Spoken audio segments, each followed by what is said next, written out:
भेजा होगा भाभी जी ने। ये बात जो सुनी तो महाराज सुदामा जी ऊपर की तरफ देखने लगे। सुदामा जी बोले इतना बड़ा ऐश्वर्य, ये बड़े घराने की पटरानियां में थोड़े से तुच्छ चावल दूंगा, वो क्या सोचेंगे कि इनका इतना गरीब मित्र है। लेकिन मेरे प्रभु कहते पत्रम पुष्पम फलम तोयम, जो भक्त के पास मेरे प्रभु को वो स्वीकार है। प्रभु समझ गए। प्रभु ने कहा क्षमा करिए सुदामा जी महाराज, और बगल से चावल की पोटली को छीना। आज प्रभु ने उस चावल को खोल करके देखा तो मेरे गोविंद के नेत्र सजल हो गए। आज मेरे प्रभु ने उन चावलों में से एक मुट्ठी चावल लिए और मुख में दिए और कहा कि एक लो सुदामा जी को दो। दूसरी मुट्ठी चावल लिया और मुख में दिया, कहा कि दूसरा लो सुदामा जी को दिया। और तीसरे में तो मैया रुक्मणी ने हाथ पकड़ा, कहा कि स्वयं सुदामा बनोगे क्या? हाँ, भागवत जी में लिखा है कि प्रभु ने एक मुट्ठी चावल खाया और दूसरे में मैया रुक्मणी ने देखा, लेकिन नरोत्तम दास जी ने अपनी टीका में लिखा है कि 2 मुट्ठी चावल खाया और तीसरी मुट्ठी पर हाथ पकड़ लिया मैया ने, कहा कि ये प्रसादी क्या हम नहीं पाएंगे? तो महाराज सभी पटरानियों ने उस प्रसाद को लिया, लेकिन सुदामापुरी तो महाराज इस प्रकार बदल दी गई है कि पूरा नजारा ही बदल दिया। यहाँ पर सुदामा जी महाराज को ऐसा बिल्कुल आभास नहीं हुआ कि प्रभु ने कुछ दिया। सुदामा जी को लगता है कि प्रभु ने कुछ दिया ही नहीं। आज सुदामा जी महाराज प्रभु के साथ भोजन करते हैं। द्वारिका में 6 माह बीत गए। सुदामा जी बोले लाला अब तेरी भाभी बड़ी परेशान है रही होगी, अब तो मुझको चलने पड़ेगा। कन्हैया बोले चले जाइए। सुदामा जी मन ही मन कहते एक बार भी नहीं रुका। जैसे कोई हमारे यहाँ मेहमान आते ना, अगर वो कहें कि भैया हम जा रहे हैं तो हम लोग कहते थोड़ा और रुक जाइए, अब ये तो नहीं कह देंगे चली जाइए। सुदामा जी से कहा कि बिल्कुल आप जाइए। सुदामा जी जाने लगे, प्रणाम किया कन्हैया को। आज सुदामा जी जिस प्रकार आए थे उसी प्रकार जा रहे हैं। 6 महीने आने में लगे, 6 महीने जाने में लगे। सुदामा जी अपनी सुदामापुरी में पहुंचते हैं और आज जैसे ही सुदामा जी पहुंचते हैं जहां पर उनकी कुटिया थी, कुटिया की जगह तो बड़ा सुंदर महल बन गया। द्वारपाल खड़े हुए। सुदामा जी ने कहा कि भैया ये मेरी कुटिया की जगह महल किसने बना लिया? द्वारपाल बोले भैया ये सुदामा सेठ जी के महल है। सुदामा जी बोले तो मेरा ही नाम है। बोले अपने सुदामा सेठ जी को बुलाइए। बोले वो 6 महीने से द्वारिका गए। बोले द्वारिका तो मैं ही गया था। सुदामा जी ने कहा कि उनकी पत्नी को बुलाइए। सुदामा जी ने कहा मेरी पत्नी होगी तो दुबली पतली मैं पहचान जाऊंगा। लेकिन अब भगवान की कृपा से सुशीला भी बदल गई। हाँ? अब सुशीला को जैसे ही पता चला कि कोई बाहर आया, सुशीला समझ गई हो ना हो मेरे प्राणपति हैं। सुशीला 16 श्रृंगार करके आरती की थाली लेकर के पहुंचती है और जो देखा सुदामा जी महाराज के चरणों में गिर पड़ी। सुदामा जी बोले अरे सुशीला तुम तो एकदम से पूरी ही बदल गई। सुशीला बोली ये मेरे प्रभु की कृपा हो गई है।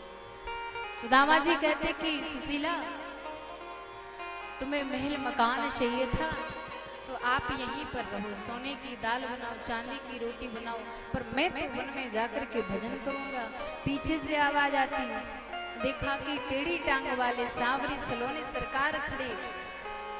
प्रभु ने कहा कि सुदामा जी मैंने जो दिया उसको स्वीकार करिए। आज सुदामा जी ने प्रणाम किया, वंदन किया, क्योंकि सेठों के सेठ सावरिया सेठ बाकी सब डुप्लीकेट। जो महाराज सेठ है वो तो हमारे सावरिया सेठ है और दुनिया के सेठ तो नकली होते, असली सेठ तो हमारे बाकी बिहारी है।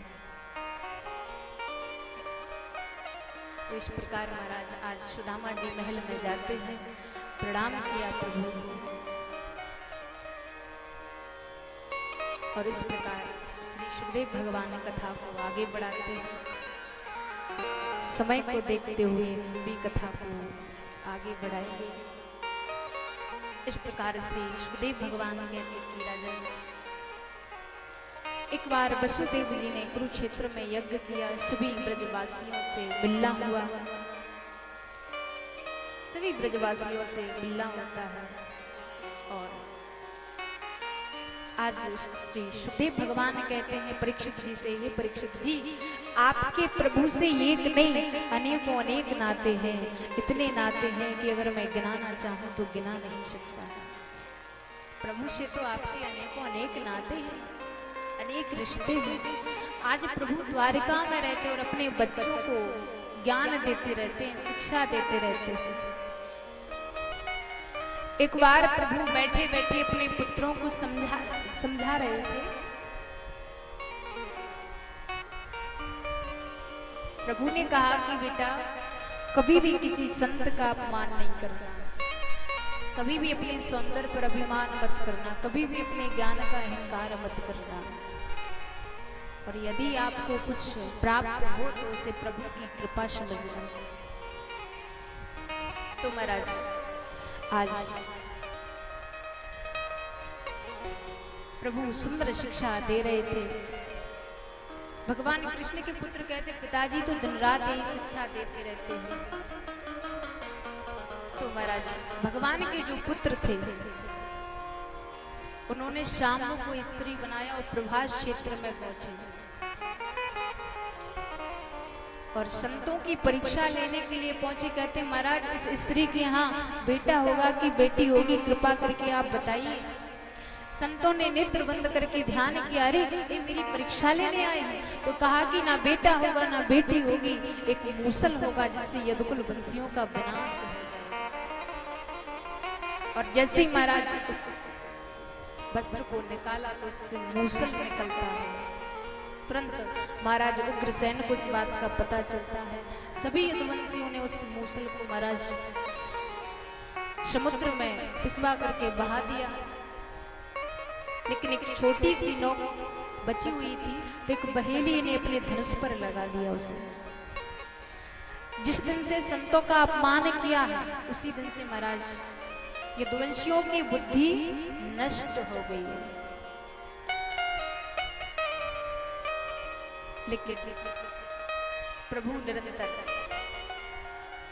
द्वारकापुरी के भक्तों पर कृपा करते रहते हैं। नारद जी भी वसुदेव जी के पास आते रहते हैं।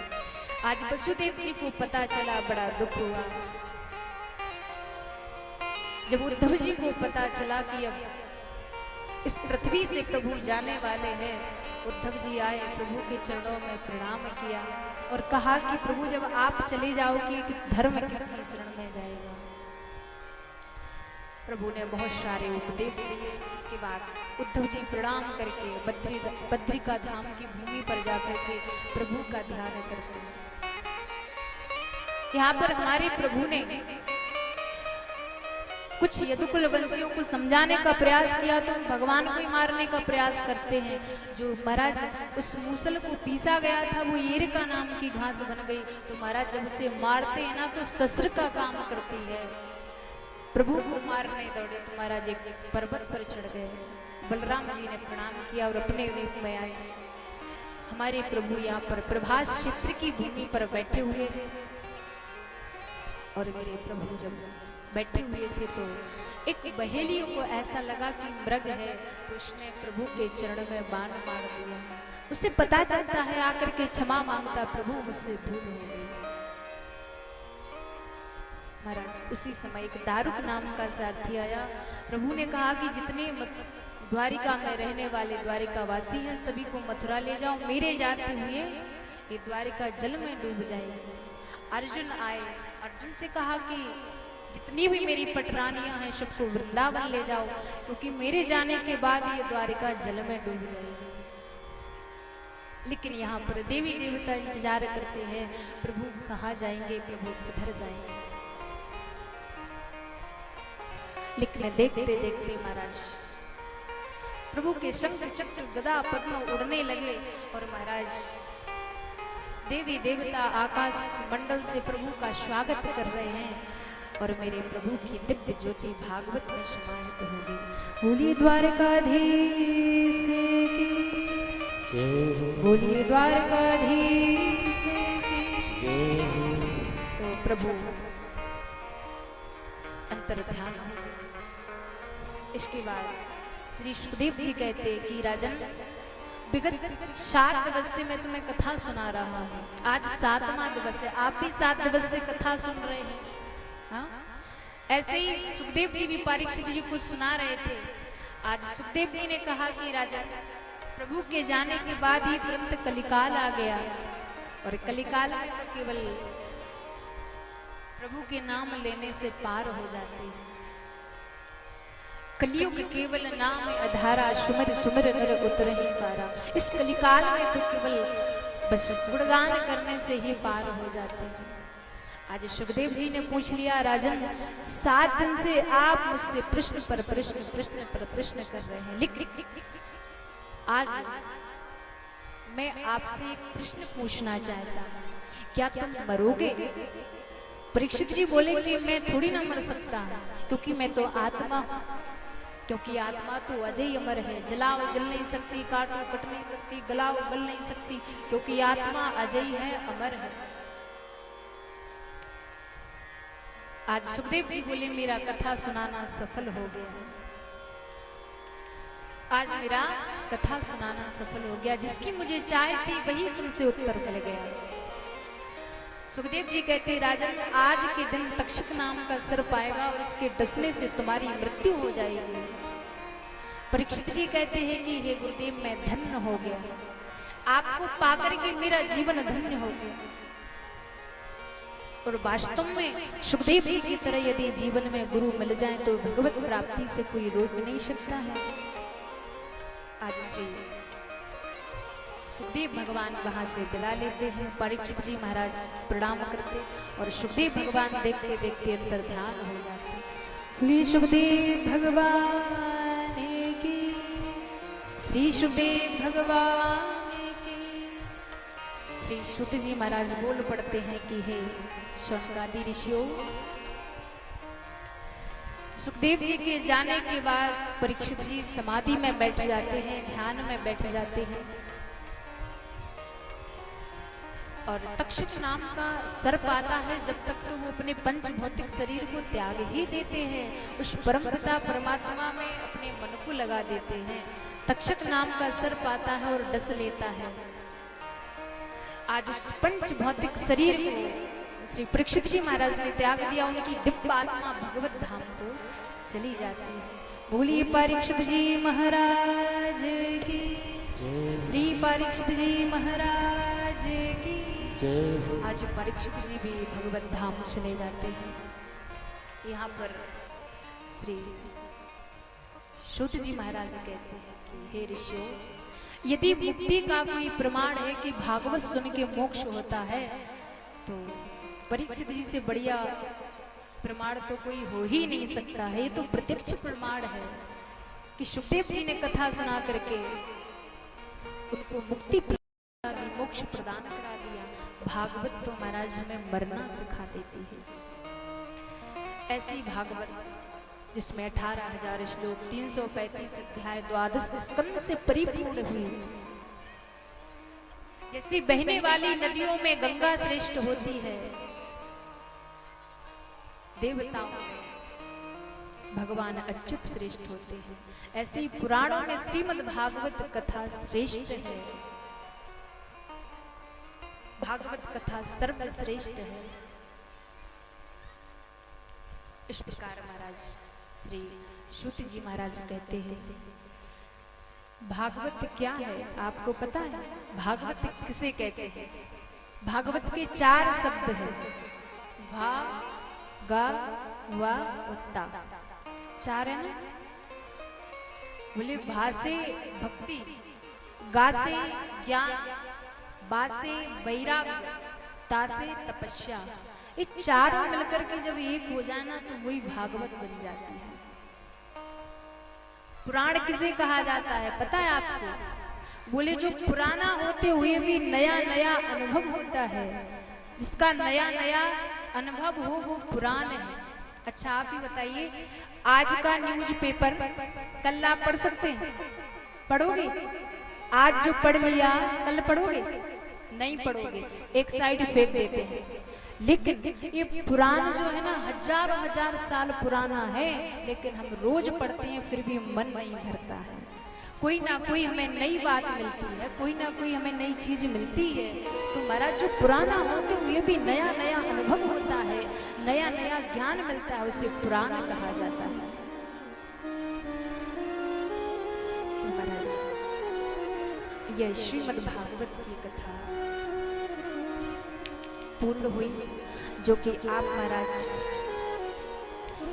विगत 7 वर्ष से श्रवण कर रहे थे। आज ये कथा पूर्ण होती है। आइए भागवत जी के अंतिम श्लोक का पाठ करेंगे और सभी अपने अपने हाथों को जोड़ लेंगे। जिसे आता है वो साथ में गाएंगे और जिसे नहीं आता वो ध्यान से श्रवण करेंगे। नाम संकीर्तनं यस्य, नाम संकीर्तनं यस्य, नाम संकीर्तनं यस्य, नाम संकीर्तनं यस्य, सर्वपापप्रणाशनं, सर्वपापप्रणाशनं, प्रणामो दुःखशमनश्च, प्रणामो दुःखशमनः, प्रणामो दुःखशमनश्च, प्रणामो दुःखशमनः, तं नमामि हरिं परं, तं नमामि हरिं परं, तं नमामि हरिं परं, तं नमामि हरिं परं। नाम संकीर्तनं यस्य सर्वपापप्रणाशनं। बड़े ध्यान से सुनिएगा, इसका अर्थ क्या होता है। नाम संकीर्तनं यस्य सर्वपापप्रणाशनं। प्रभु का जो नाम है ना, वो हमारे सभी पापों को जला करके भस्म कर देगा। हमारे सभी पापों को जला करके भस्म कर देता है। ऐसे प्रभु को हम नमन करते हैं, प्रणाम करते हैं। आज श्रीमद् भागवत की कथा पूर्ण होती है, ब्राह्म होती है, जो कि आप 7 दिवस से बड़े प्रेम से, बड़े भाव से, बड़े शांति पूर्वक आप सभी ने कथा श्रवण की है। और ये श्रीमद् भागवत की कथा जो मैंने आपको श्रवण कराई, वो गोविंद के चरणों में ही समर्पित करती हूँ। तदीयं वस्तु गोविंद तुभ्यमेव समर्पयामि। गुरुदेव की कृपा से जो मुझे प्राप्त हुआ वो मैंने आपको सुनाया। वैसे तो मेरी कोई सामर्थ्य ही नहीं थी कि मैं आपको कथा सुना पाऊँ, हाँ? क्योंकि यदि मैं सोचूं कि मैं आपको कुछ सुनाऊं तो ऐसी मेरी वाणी में दम नहीं है। लेकिन हम तो महाराज बस बोल के बैठ जाते थे कि अब लाज रखना आप। मैं आपको सच बताऊं, जब मैं कथा करने के लिए आती हूँ तो मैं मन में सोचती हूँ कि व्यास गादी पर जाकर के ये बोलूंगी, पर ऐसा बिल्कुल भी नहीं होता। जो मैं सोच कर आती हूँ तो बोल ही नहीं पाती, लेकिन बोलती तो वही हूँ जो माता रानी कहलवाती है, जो बांके बिहारी कहलवाती है। मुझे खुद ही पता नहीं रहता मैं बोल क्या रही हूँ, लेकिन मुझे अनुभव होता है कि मैं नहीं, ये बांके बिहारी बोल रहे हैं। अगर कोई जीव सोचे कि मैं ऐसा कर सकता हूँ तो मैं कहूँ कि ऐसी किसी जीव की सामर्थ्य नहीं कि कोई कुछ कर पाए या कुछ कोई कह पाए।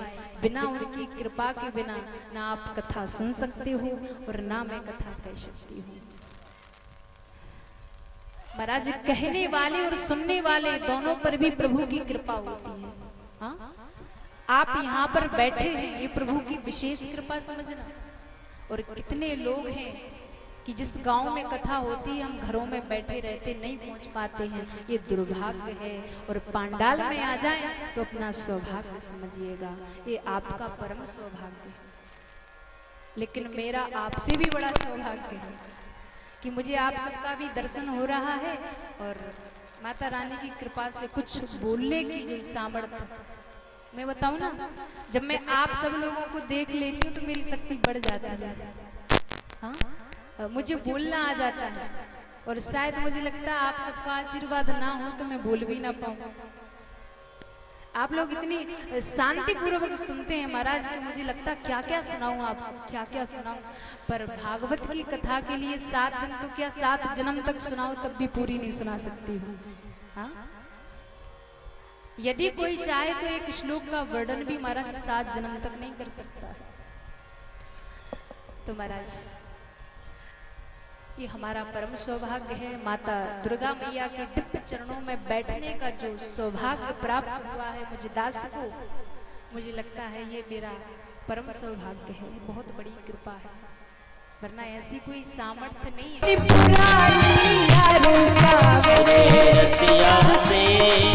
अपनी पुरानी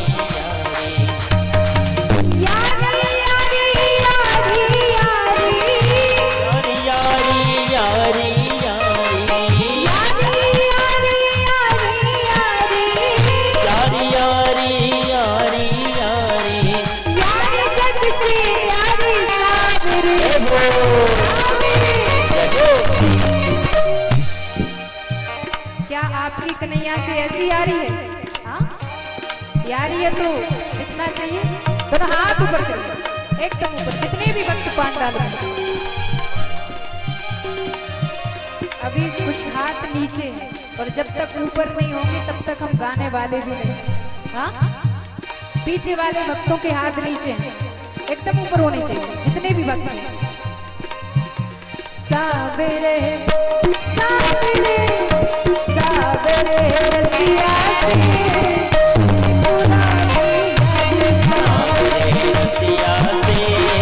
अपनी पुरानी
प्रीत नहीं लगी तो हाथ ऊपर करके भाव से कहे मेरी लगी मेरी लगी मेरी लगी शाम संग जय हो क्या जाने मेरी लगी शाम संग प्रीत दुनिया क्या जाने क्या जाने कोई क्या जाने क्या जाने भाई क्या जाने क्या जाने कोई क्या जाने क्या जाने भाई क्या जाने उसी दिन गया जय हो जय हो मिल गया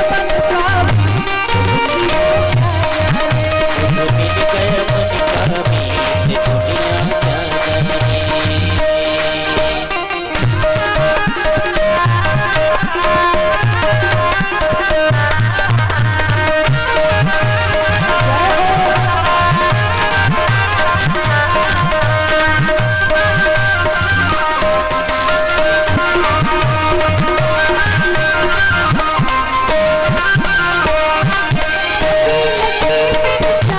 लगन लगी मेरी जान के जब से हरी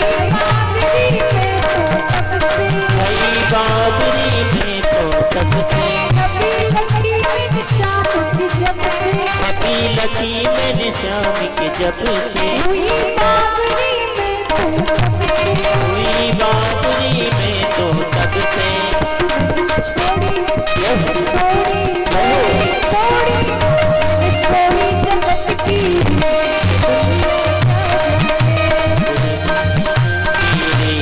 दुनिया क्या जाने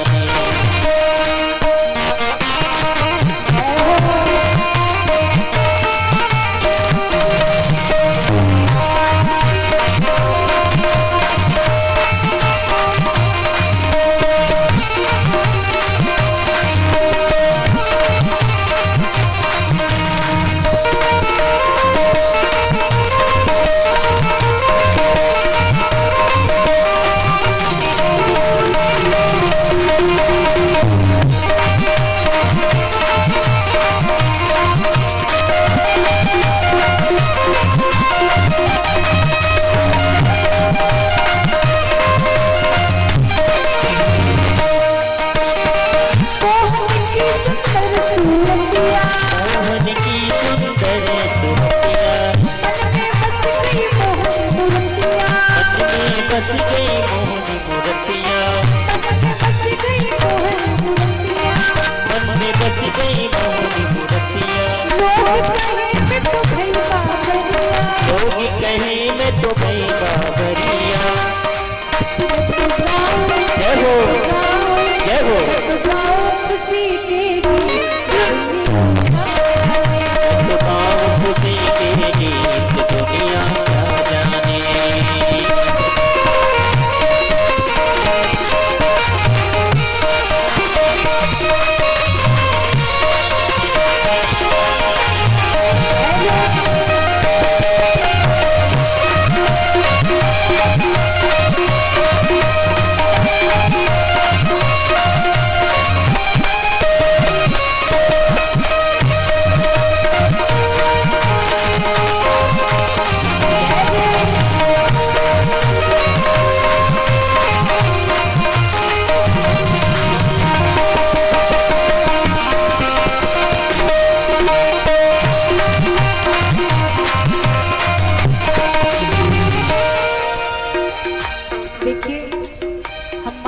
के चरणों में बैठे तो थोड़ा माँ के चरणों में भी प्रणाम करेंगे और कहेंगे लाल लाल लाल लाल चुनरी सितारों वाली सितारों वाली।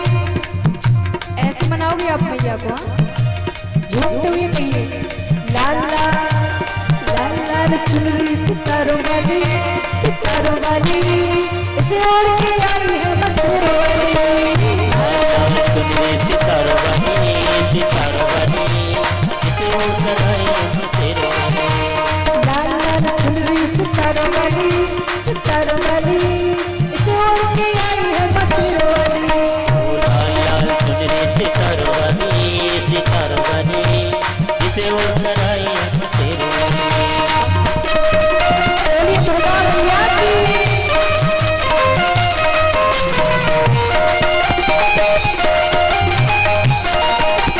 जय हो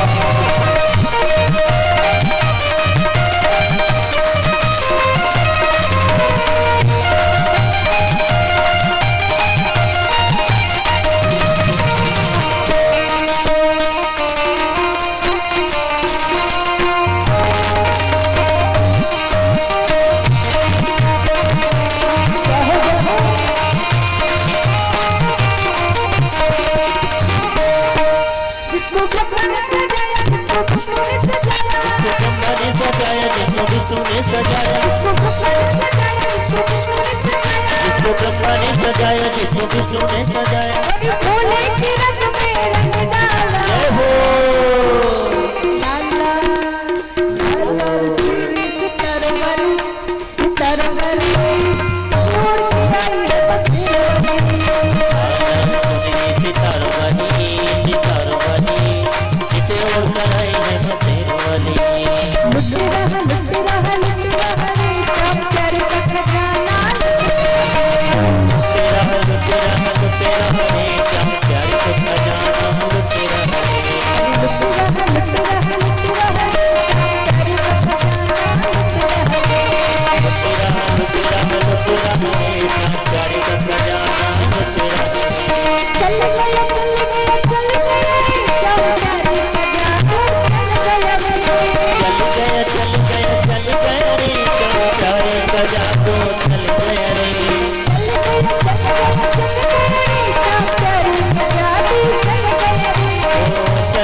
सभी लोग कहें जय राधे राधे, जय राधे राधे, वृंदावन में, रामगली में, रामगली में, जीवन में, जीवन में, जय राधे राधे, आगे बोलो, ध्यान बुलानी, पीछे बोलो, हाथ उठाकर, ताली बजाकर, राधे राधे, जय राधे राधे, जय राधे राधे, जय राधे राधे,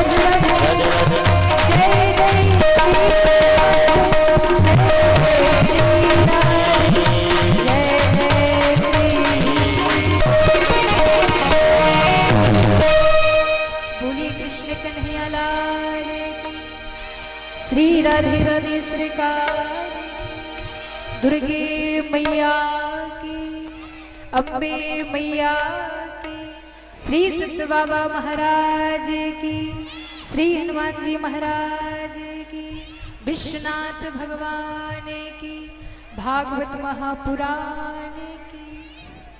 देखिए विगत 7 वर्ष से ये भागवत की कथा चल रही थी। बैठे हैं परीक्षित जी बनकर के जो बैठे हैं, ये भी कोई कम सौभाग्य नहीं है। जिस पर कृपा होती है बिहारी जी की महाराज, वही परीक्षित जी के पात्र बन पाता है। तो महाराज हमारे जो यजमान जी महाराज परीक्षित जी बन के 7 दिन से कथा सुन रहे थे, एक बार उनके लिए जोरदार तालियों से स्वागत करेंगे सभी। और महाराज आप सभी भक्तों को मेरा हृदय से वंदन प्रणाम करती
देखी छवि हरी में मंदिर की आरती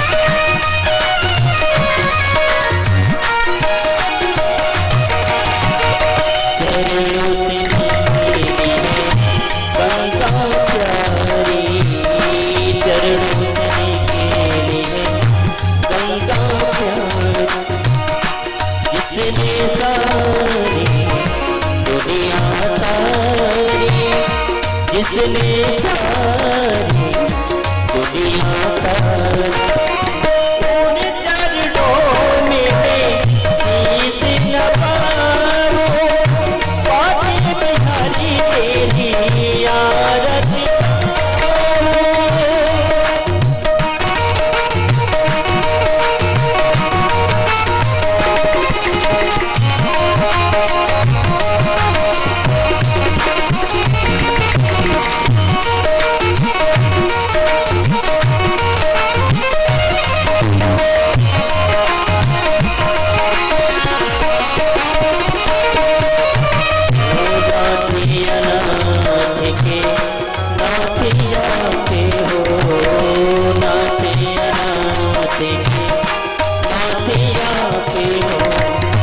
सुख दुख जीवन क्या है साथिया तेरो सुख दुख जीवन क्या है साथिया तेरो प्यारी छवि में तो मन में बसाओ बातें बिहारी तेरी आरती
Hare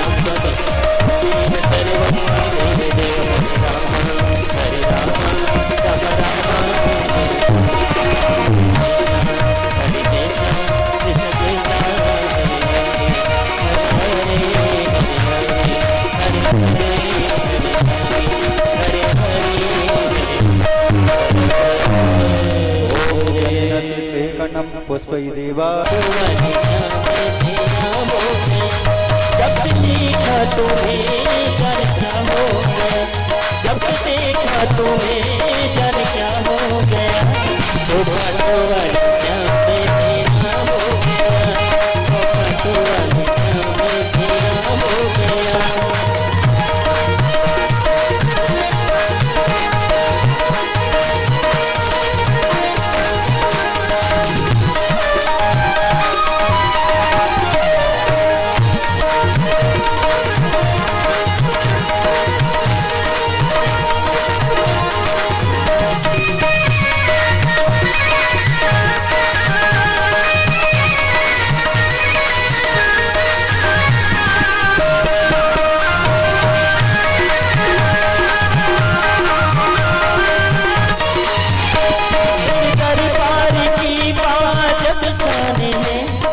देखे वही तुझ पे कुर्बान है।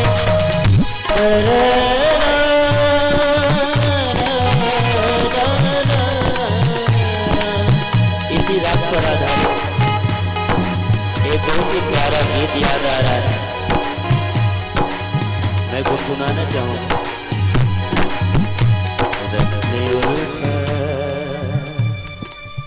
कोने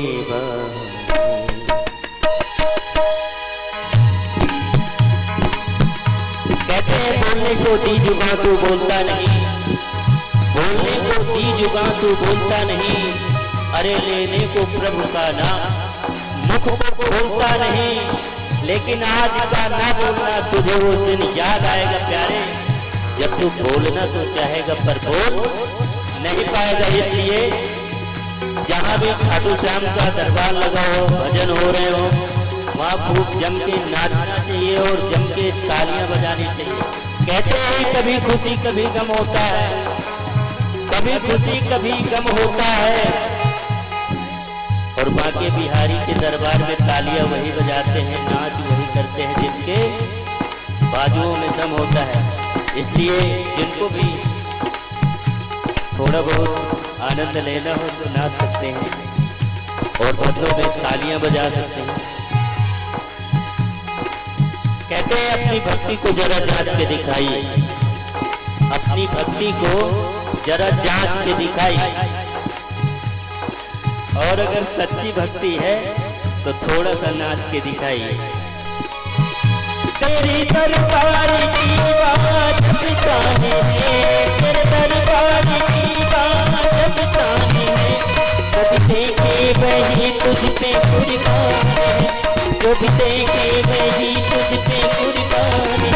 तेरी भक्ति का हम पे नशा हो गया, तेरी भक्ति का हम पे नशा हो गया। हो गया हो गया, तेरा हो गया। जब से देखा तुम्हें जाने क्या हो गया, जब से देखा तुम्हें जाने क्या हो गया। तेरा हो गया,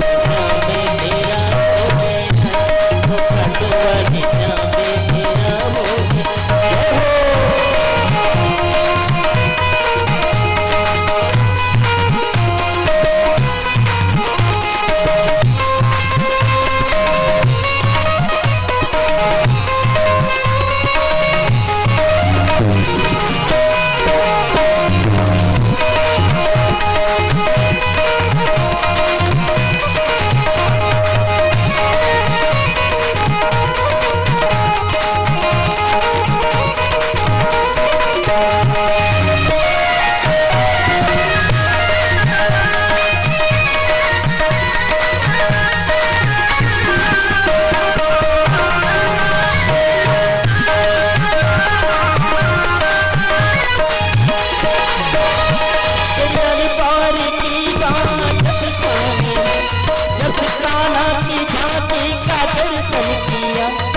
चरणों में तन मन ये अर्पण किया, तेरे चरणों में तन मन ये अर्पण किया।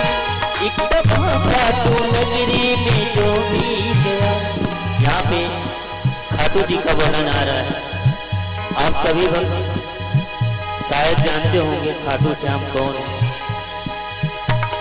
पर गरीब का नाम सुने होंगे।